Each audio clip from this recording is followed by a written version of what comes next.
Hello and welcome back to Fallout 76. Today we have a pole hook, which is a weapon you don't see all that often.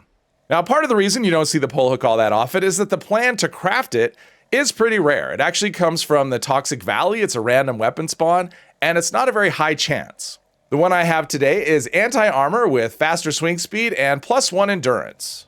I also have it modded with the puncturing mod, which actually gives it the extra hooks you can see here. Normally it just has one hook.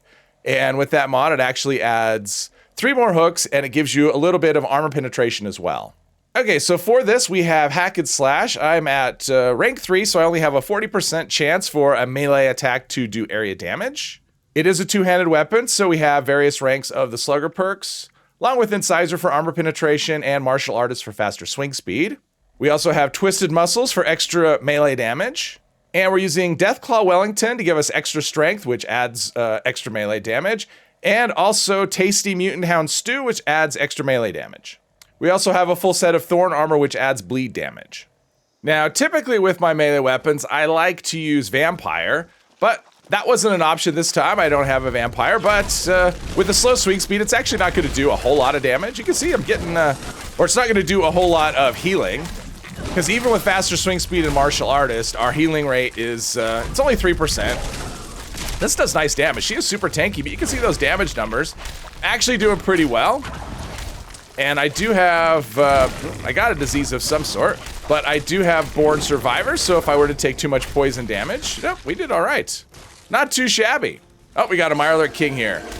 Let's take care of the Mirelurk King really quickly.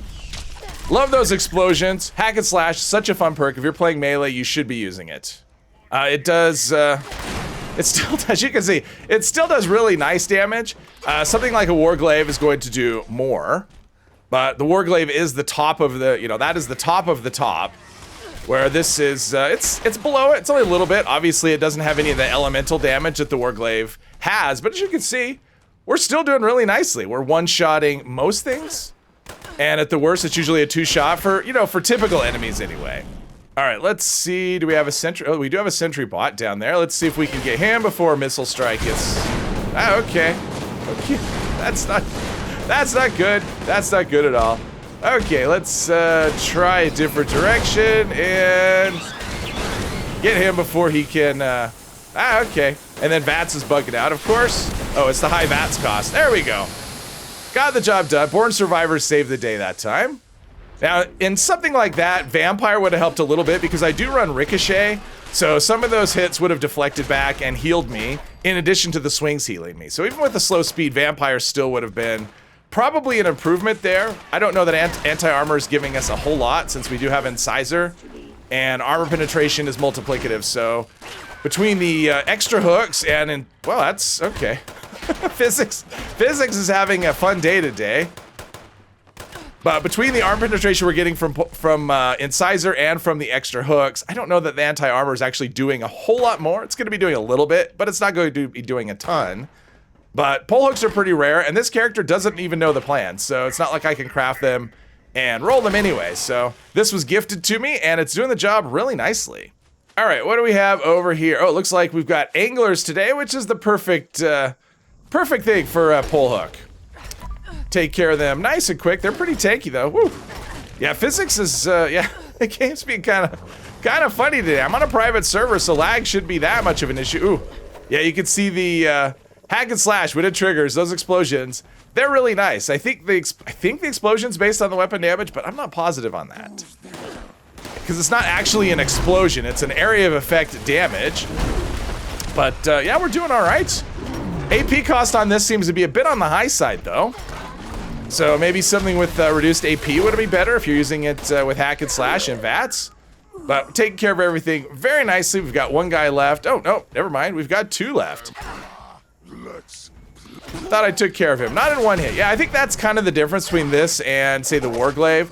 With the Warglaive, everything is pretty much a 1 hit, and this seems to be a 1 to 2 hit thing. All right, so the trick is always, as a melee character, is to get the Scorch Beast to land. Let's see, or get its, oops, that's not what I wanted. Warglaive is a good weapon, but that's not what we're doing today. Let's see if we can, there we go, it looks like it's gonna land. All right, that's all we want. Oh, that's a 3-star, cool. And, okay, falling into Fisher's sight would be not optimal. We're gonna try and ignore everything and just go right for the big boss of the area. Oof. Yeah, hack and slash. Ooh, that's nice. Headshots are good if you can hit the head. Yeah, hack and slash is good, but yeah, the AP cost, you don't get a lot of swings before you run out of AP. And this thing is rather tanky. You can see we're actually getting pretty decent damage numbers. Okay. Ah, okay. That's, yeah, there's, oh man. A little bit of lag does really funny things when you jump, and this character does not have marsupial, so I should not be jumping like that at all. Okay, where do we go? Okay, in the Fisher sight. No, come on. Okay, there we go.